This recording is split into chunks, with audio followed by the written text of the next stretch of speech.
Today on Grow It, I've got 24 amazing seeds that you can start growing right now.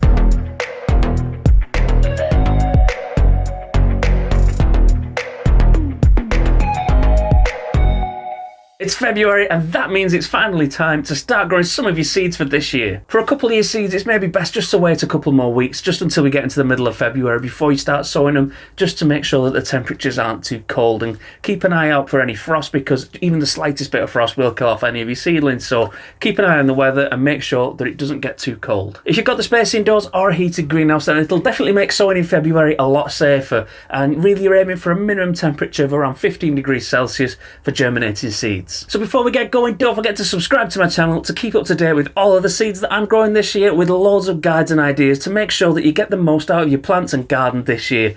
There's new videos every week and a new sowing guide just like this one every month. And as always, I'll make sure there's a link in the description for all of the seeds that I mentioned today, just in case you fancy growing some of them yourself. First off this month, we've got sweet peas, and it's the ideal time to be starting these off now if you didn't put them in last autumn, especially if you've got a greenhouse or a cold frame to start them off in. Pot or container sowing is generally more reliable than direct sowing them into the ground, but both are an option. If you're sowing them now in February, you can increase the chances of early flowers by keeping your seedlings in a cold frame or a cold greenhouse for the next couple of weeks, just to prevent the seedlings from becoming too leggy. I did a video in the autumn of the easiest way to start off your sweet peas, so I'll make sure there's a link in the description so that you can try that for yourself. It's also still the ideal time to start sowing your snapdragon seeds, and these look great in any garden. They've got really bright coloured flowers and they look good in your garden beds or pots or containers. They're really easy to grow, and all you need to do is fill a seed tray with compost and sow the seeds thinly on the surface. You don't even need to cover them, and then all you need to do is put your tray into a polythene bag and put it in a warm sunny place like a windowsill or in your greenhouse.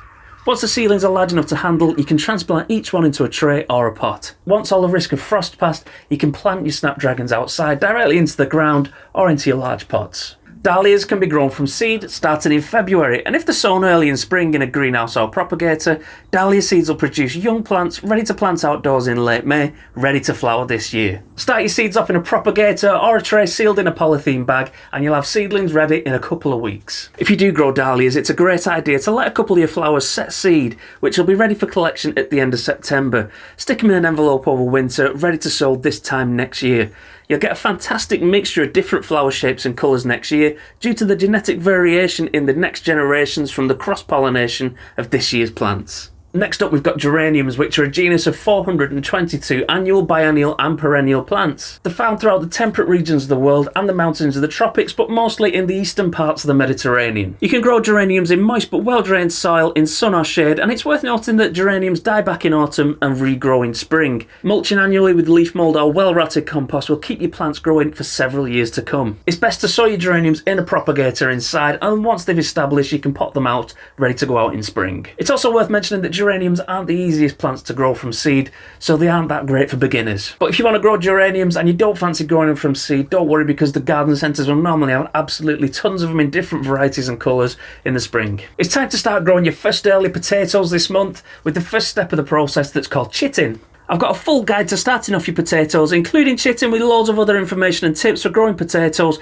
which I'll link in the description. Keep them in a sunny place indoors, and this will cause the shoots to start growing out of your potatoes, and they'll be ready to plant in the ground in 4 to 6 weeks. Towards the end of the month, it's time to start growing your tomato and cucumber seeds ready to go into your greenhouse, as long as you've got a nice warm place to keep them and the suitable conditions to grow them in. For tomatoes, I'd recommend Moneymaker tomatoes, which are a traditional English greenhouse variety, and they're ideally suited to growing inside. If you're only going to grow one variety of cucumbers, I'd also recommend giving telepathy or telegraph varieties a go. These cucumbers will grow to resemble the ones that you would normally see in the supermarket. You can also generally follow the same process for growing aubergines as well. Aubergines, which are also known as eggplants, are related to tomatoes, and they're quite happy to grow in the same conditions.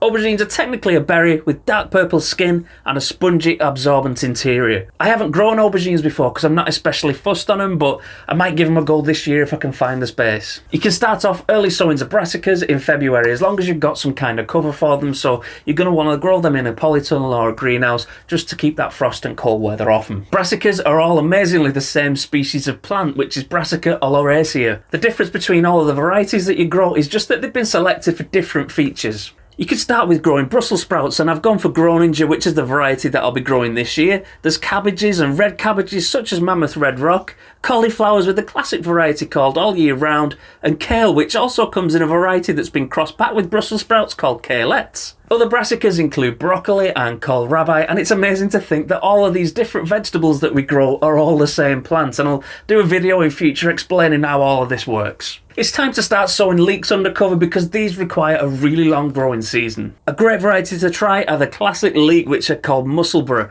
and these are the ones that you'd normally find at the supermarket or the greengrocer. If you've got plenty of space like a conservatory or a heated greenhouse, then you can start growing your peppers and chilies now as well. You can start sowing them as long as you keep them warm, and especially keep them warm once they've started growing. This year I'm going to be growing a ton of really hot chilies, and I've got them for Scotch bonnets, Naga vipers, Carolina reapers and loads more. There's loads of other really great seeds you can start sowing this month to get a bit of a head start as long as you keep them in the right conditions. So as I mentioned earlier on, the minimum temperature that you want to keep your seeds at is 15 degrees to make sure that they do germinate, and that's 15 degrees Celsius, not 15 degrees Fahrenheit. That'd be really cold. You can sow broad beans, carrots, parsnips, early beetroot, radishes, peas, spinach and lettuce outside, under cloches or in a polytunnel. I'd only really recommend sowing these seeds if you've got light sandy soil or if your climate's slightly warmer, and I'd really advise leaving it until March or April if you've got heavy soil or if you live in a colder region, maybe if you live further up north, just to make sure that your soil has warmed up enough for your seeds to germinate and they don't just rot in the soil. Well, that's it for today. Hopefully now you've got some really great ideas for some fantastic seeds that you can start off this month. And make sure you subscribe to my channel if you haven't already to keep up to date with all of the seeds that I'm growing and all the other gardening videos that I've got coming out as well. And make sure you let me know in the comments if you're growing anything this month, because I'd like to hear what you've got going on. And I'll see you next time.